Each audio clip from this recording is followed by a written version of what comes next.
Shalom Aleichem. Peace be upon you and welcome back to the broadcast. I'm Shawn. Today we are continuing our study about the time of the Tower of Babel according to the historical book known as Jasher.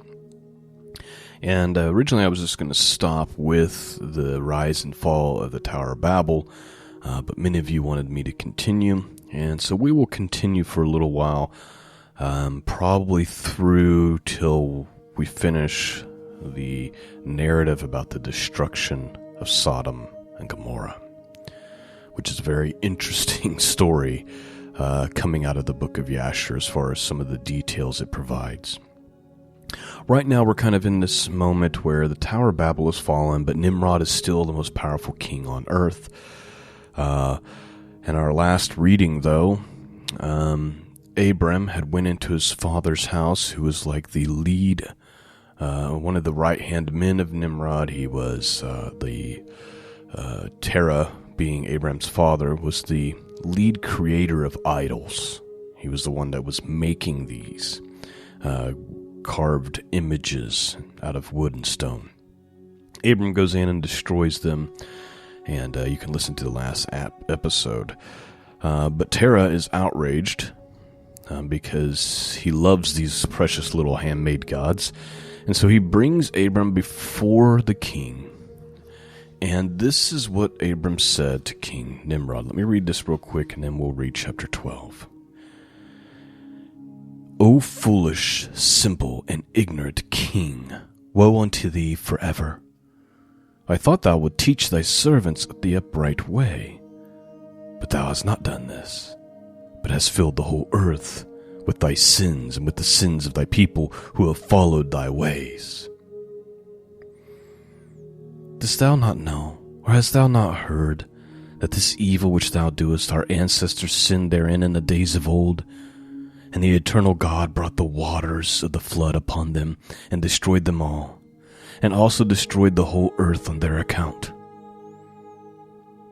Please note, I probably mentioned this last week, but I feel like this could be preached to the corporations, to the governments, to the politicians, to the bankers, to the rulers of this world today.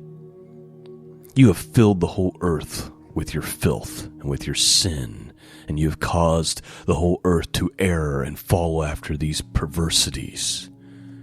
And do you not know that the one true God flooded the entire earth for these very things?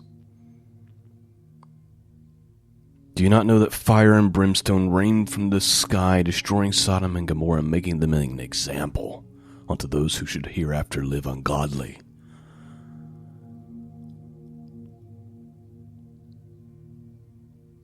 With that backdrop, let's continue this story. Chapter 12, out of the book of Jasher. There's an interesting thing that happens that'll remind you of a story out of the book of Daniel, dealing with Shadrach, Meshach, and Abednego. All right, let's have a look. The book of Jasher, historical book, referred to by the Bible twice as a historical narrative or reference.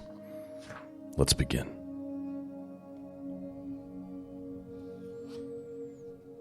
And when the king heard the words of Abram, he ordered him to be put into prison.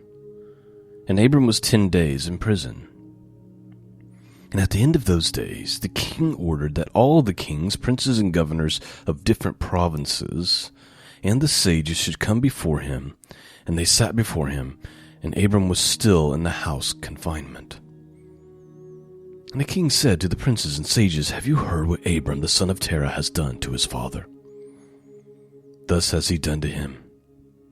And I ordered him to be brought before me, and thus he has spoken. His heart did not misgive him, neither did he stir in my presence. And behold, now he is confined in the prison. And therefore, decide what judgment is due to this man who reviled the king, who spoke and did all these things that you heard. And they all answered the king, saying, The man who revileth the king should be hanged upon a tree. But having done all the things that he said, and having despised our gods, he must therefore be burned to death. For this is the law in this matter. If it pleases the king to do this, let him order his servants to kindle a fire both night and day in thy brick furnace, and then we will cast this man into it. And the king did so. And he commanded his servants that they should prepare a fire for 3 days and 3 nights in the king's furnace, that is, in Casdim. And the king ordered them to take Abram from prison and bring him out to be burned. And all the king's servants, princes, lords, governors, and judges, and all the inhabitants of the land, about 900,000 men, stood opposite the furnace to see Abram. And all the women and little ones crowded upon the roofs and towers to see what he was doing with Abram. And they all stood together at a distance, and there was not a man left that did not come on that day to behold the scene.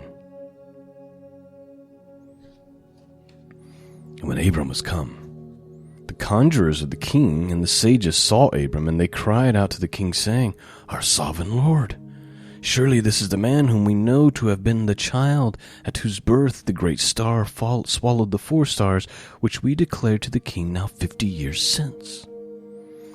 So please note, remember, according to the book of Jasher, when Abram was born, these sorcerers saw a sign in the stars, and they reported it to the king, and the king ordered Terah to turn over the baby Abram to be destroyed.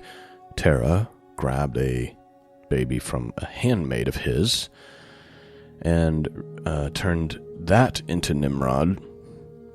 And Abram was hid with Noah for several decades, or 2 or 3 decades. I can't remember if it was 30 or 40 years, until the king and kind of the rest of everybody had forgotten about this whole situation.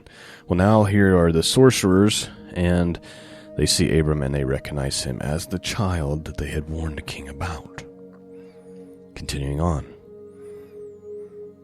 And behold now, his father has also transgressed thy commands, and mocked thee by bringing thee another child which thou didst kill. And when the king heard their words, he was exceedingly wroth, and he ordered Terah to be brought before him. And the king said, Hast thou heard what the conjurers have spoken? Now tell me truly, how didst thou? And if thou shalt speak truth, thou shalt be acquitted. Seeing that the king's anger was so much kindled, Terah said to the king, My lord and king, thou hast heard the truth, and what the sages have spoken is right. And the king said, How could you do this thing, to transgress my orders, to give me a child that thou did not begat, and to take value for him? And Terah answered the king, Because my tender feelings were excited for my son at that time, and I took a son of my handmaid, and I brought him to the king. And the king said, Who advised thee to do this? Tell me, do not hide aught from me, and then thou shalt not die. And Terah was greatly terrified in the king's presence, and he said to the king, It was Haran, my eldest son, who advised me to do this. And Haran was in those days that Abram was born 32 years old. But Haran did not advise his father to do anything. For Terah said this thing to the king in order to deliver his soul from the king, for he feared greatly. And the king said to Terah, Haran thy son, who advised thee to this, shall die through fire with Abram. For the sentence of death is upon him for having rebelled against the king's desire in doing this thing. So please note, if this story is correct, and this is accurate information, accurate historical information, Terah's just not a great person, is he?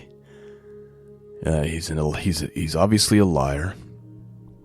He knows that the gods that he makes are made with his own hands, and yet he's turning over his son Abram to be destroyed because of it. And to save his own skin, he's willing to turn over his eldest son, who actually had nothing to do with any of this, But just to save himself, he's willing to give his own child to be burned alive in the furnace.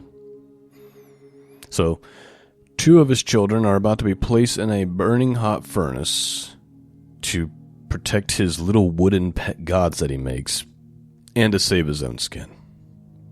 Not a great human being. Let's continue on. And Haran at that time felt inclined to follow the ways of Abram, but he kept it within himself. And Haran said in his heart, Behold, now the king has seized Abram on account of these things which Abram did.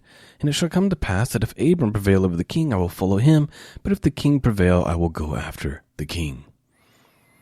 So please note, it appears that Haran doesn't actually have real faith.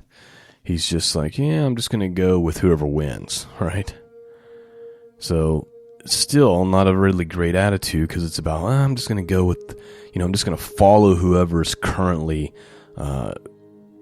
winning whatever, and so that I can just kind of latch onto that success. Verse 20, And when Terah had spoken this to the king concerning Haran his son, the king ordered Haran to be seized with Abram. And they brought them both, Abram and Haran his brother, to cast them into the fire. And all the inhabitants of the land, and the king's servants and princes, and all the women and little ones were there, standing that day over them. And the king's servants took Abram and his brother, and they stripped them of all their clothes excepting their lower garments, which were upon them. They bound their hands and feet with linen cords. And the servants of the king lifted them up and cast them both into the furnace. And the Lord loved Abram, and he had compassion over him. And the Lord came down and delivered Abram from the fire, and he was not burned. But all the cords with which they were bound were burned, while Abram remained and walked about in the fire. And Haran died when he had cast him into the fire, and he was burned to ashes, for his heart was not perfect with the Lord. And those who cast him into the fire, the flame of the fire spread over them, and they were burned, and 12 of them died. So please note, this is really identical to what happened in Babylon during Daniel's day. This story here, Shadrach, Meshach, and Abednego cast into the fiery furnace. The people that cast them in were consumed by the fire because the fire had been kindled so hot. And in this scenario, it was kindled for 3 days and 3 nights. Similar thing, except the fire does not burn God's servants. Let's continue on. And Abram walked in the midst of the fire 3 days and 3 nights. And all the servants of the king saw him walking in the fire, and they came and told the king, saying, Behold, we have seen Abram walking about in the midst of the fire, and even the lower garments which were upon him are not burned, but the cord with which he was bound is burned. And when the king heard their words, his heart fainted, and he would not believe them. So he sent to other faithful princes to see this matter. And they went and saw it and told the king. And the king rose to go see it. And he saw Abram walking to and fro in the midst of the fire. And he saw Haran's body burned. And the king wondered greatly. And the king ordered Abram to be taken out from the fire. And his servants approached to take him out, and they could not, for the fire was round about, and the flame ascending toward them from the furnace. And the king's servants fled from it. And the king rebuked them, saying, Make haste and bring Abram out of the fire, that you shall not die. And the servants of the king again approached to bring Abram out, but the flames came upon them and burned their faces, so that 8 of them died. And when the king saw this, that his servants could not approach the fire, lest they should be burned, the king called to Abram, O servant of the God who is in heaven, go forth from the midst of the fire, come hither before me. And Abram hearkened to the voice of the king, and he went forth from the fire, and came and stood before the king. When Abram came out, the king and all his servants saw Abram coming before the king with his lower garments upon him, for they were not burned, but the cord with which he was bound was burned. And the king said to Abram, How is it that thou wast not burned in the fire? And Abram said to the king, The God of heaven and earth, in whom I trust, and who has all power. He delivered me from the fire into which thou didst cast me. And Haran, the brother of Abram, was burned to ashes, and they sought for his body, and they found it consumed. And Haran was 82 years old when he died in the fire of Kasdim. And the king, princes, and inhabitants of the land, seeing that Abraham was delivered from the fire, they came and bowed down to Abram. And Abram said to them, Do not bow down to me, but bow down to the God of the world, who made you, and serve him, and go in his ways. For it is he who had delivered me from out of this fire. And it is he who created the souls and spirits of all men, and formed a man in his mother's womb, and brought him forth into the world. And it is he who delivered those who trust in him from all pain. And this thing seemed very wonderful in the eyes of the king and princes, and Abram was saved from the fire, and that Haran was burned. And the king gave Abram many presents, and he gave him his 2 head servants from the king's house, the name of one Oni, and the name of the other Eleazar. And all the king's princes and servants gave Abram many gifts of silver and gold and pearls, and the king and his princes sent him away, and he went in peace. So please note, according to the book of Jasher here, the servant Eleazar that we read so much about in the book of Genesis, this is where he came from, as a gift to Abram from the king. Verse 61, And Abram went forth from the king in peace, and many of the king's servants followed him, and about 300 men joined him. So please note, or if you remember, when there's this like little spat going on and in the book of Genesis between these kingdoms, I think Sodom and Gomorrah were part of that whole thing. Lot gets taken, right? Abram goes with 300 of his men, and they kind of defeat these cities, and they take Lot back, if you remember that. So according to Jasher here, those things that we read about, the 300 men, some of the wealth that Abraham has, his servant Eleazar, this is all as a result of these people following him, and gifts and things like that, because God delivered him from this fiery furnace, according to the book of Jasher. Let's continue on. And Abram returned on that day, and he went to his father's house, and he and the men that followed him, and Abram served the Lord his God all the days of his life. And he walked in his ways, and he followed his law. And from that day forward, Abram inclined to the hearts of the sons of men to serve the Lord. And at that time Nahor and Abram took upon themselves wives, the daughters of their brother Haran. The wife of Nahor was Milcah, and the name of Abram's wife was Sarai. And Sarai, wife of Abram, was barren. She had no offspring in those days. And at the expiration of 2 years from Abram's going out of the fire, that is, in the 52nd year of his life, behold, King Nimrod sat in Babel upon the throne, and the king fell asleep and dreamed that he was standing with his troops and host in a valley opposite the king's furnace. And he lifted up his eyes, and he saw a man in the likeness of Abram coming forth from the furnace. That he came, and he stood before the king with his sword drawn, and then sprang to the king with his sword. And when the king fled from the man, for he was afraid, and while he was running, the man threw an egg upon the king's head, and the egg became a great river.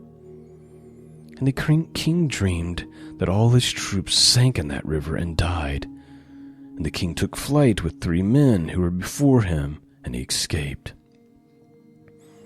And the king looked at these men, and they were clothed in princely dresses, as the garments of kings, and he had the appearance and majesty of kings. And while they were running, the river again turned into an egg before the king, and there came forth from an egg a young bird, which came before the king, and flew at his head, and plucked out the king's eyes. And the king was grieved at the sight, and he awoke out of his sleep, and his spirit was agitated, and he felt a great terror. And in the morning the king rose from his couch in fear, and he ordered all the wise men and magicians to come before him, when the king related his dream to them. And a wise servant of the king, whose name was Anuki, answered the king, saying, This is nothing else but the evil of Abram and his seed, which will spring up against my lord and kill him in the latter days. And behold, the day will come when Abram and his seed and the children of his household will war with my king, and they will smite all the king's host and his troops. And as to what thou said concerning 3 men, which thou didst see like unto myself, and which did escape, this means that only thou wilt escape with 3 kings and the kings of the earth. He will be with thee in battle. And that which thou sawest of a river which turned into an egg at first, and the young bird plucking out thy eyes, this means nothing else but that the seed of Abram, which will slay the king in the latter days. This is my king's dream, and this is the interpretation, and the dream is true, and the interpretation which thy servant has given thee is right. Now therefore, my king, surely thou knowest that it is now 52 years since thy sages saw this at the birth of Abram. And if my king will suffer Abram to live in the earth, it will be to the injury of my lord and king. For all the days that Abram liveth, neither thou nor thy kingdom will be established, for this was known formerly at his birth. And why will not my king slay him, that his evil may be kept from thee in the latter days? And Nimrod hearkened to the voice of Anuki. And he sent some of his servants in secret to go and seize Abram and bring him before the king to suffer death. And Eleazar, Abram's servant, whom the king had given him, was at that time in the presence of the king, and he heard what Anuki had advised the king, and what the king said to cause Abram's death. And Eleazar said to Abram, Hasten, rise up, and save thy soul, that thou mayest not die through the hands of the king. For thus did he see in a dream concerning thee, and thus did Anuki interpret it, and thus also did Anuki advise the king concerning thee. And Abram hearkened to the voice of Eleazar. And Abram hastened and ran for safety to the house of Noah, and his son Shem, and he concealed himself there and found a place of safety. And the king's servants came to Abram's house to seek him, but they could not find him, and they searched throughout the country. And he was not to be found. And they went and they searched in every direction, and he was not to be met with. And when the king's servants could not find Abram, they returned to the king, but the king's anger against Abram was stilled. And as they did not find him, the king drove from his mind this matter concerning Abram. And Abram was concealed in Noah's house for 1 month, until the king had forgotten this matter. But Abram was still afraid of the king, and terror came to see Abram, his son, secretly, in the house of Noah, and terror was very great in the eyes of the king. And Abram said to his father, Dost thou not know that the king thinketh to slay me, and to annihilate my name from the earth, by the advice of his wicked counselors? Now whom hast thou here, that hast thou in this land? Arise, let us go together to the land of Canaan, that we may be delivered from his hand, lest thou perish also through him in the latter days.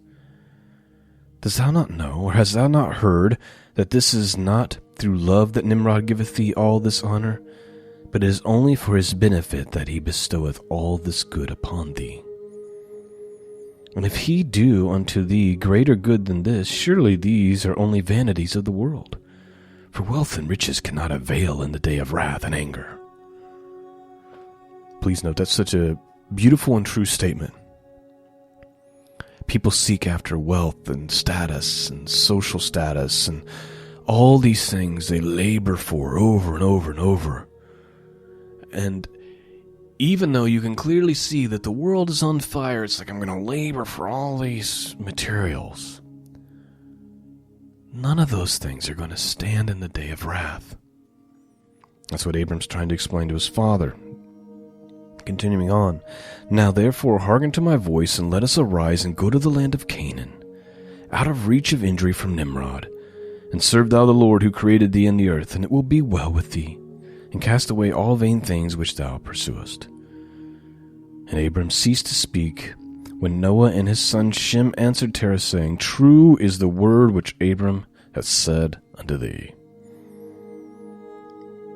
Last verse. And Terah hearkened to the voice of his son Abram, and Terah did all that Abram said, for this was the Lord This was from the Lord, that the king should not cause Abram's death. And that, my friends, is the end of our study today, chapter 12 out of the historical book of Jasher. I hope that you found it compelling and interesting and thought-provoking. You know, this is a podcast that's really about scholarship. It's about the study of scrolls in Scripture and prophecy. And we're not bound to the limitations of,